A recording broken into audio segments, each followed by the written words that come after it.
First of all, Mother, 16 years since you passed on and left us, but that's for you. And for my friend Paul, because apparently it wasn't long since his mother passed away, except that they both planted the seeds to make us watch the sunset. So we might end up inwardly cursing them half the time, but you know. Rest in peace, both of you, legends.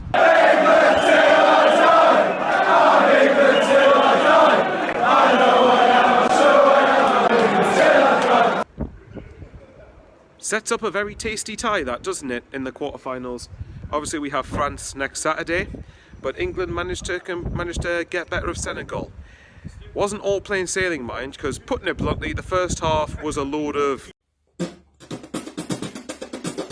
to say the least. It wasn't very good. Senegal, I think, had the two best chances by far of the first half, or first opening 30 minutes. Opening 30 minutes or so, where they had a great chance where they put the ball over the bar from the 6-yard box, and then obviously they had another chance which was required Pickford to save it, and then Henderson goes and scores not long after that. So the Mackems helping the national side, helping them on their way to the quarters.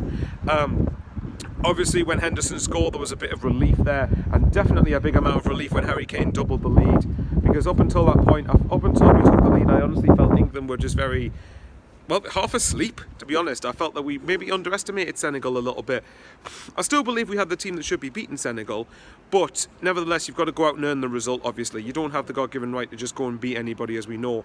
So I think that calmed us right down. A bit similar to Sunderland yesterday, actually, where at 0-0 it was a very cagey and very nervous affair in a lot of ways.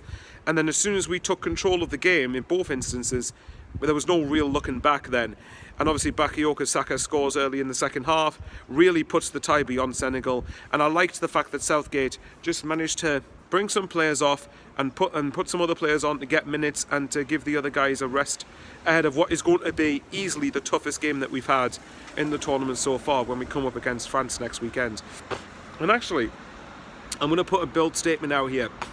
People might think I'm being a bit delusional saying this, but I think with Southgate's tactics, he seems to almost prefer it in some ways. He won't come out and admit this, but he would probably subconsciously prefer it when England are underdogs, and for when we have something to prove, I suppose. And France are definitely going to be I would imagine they're going to be the favourites, or at the very least we're not going to be the favourites for this game.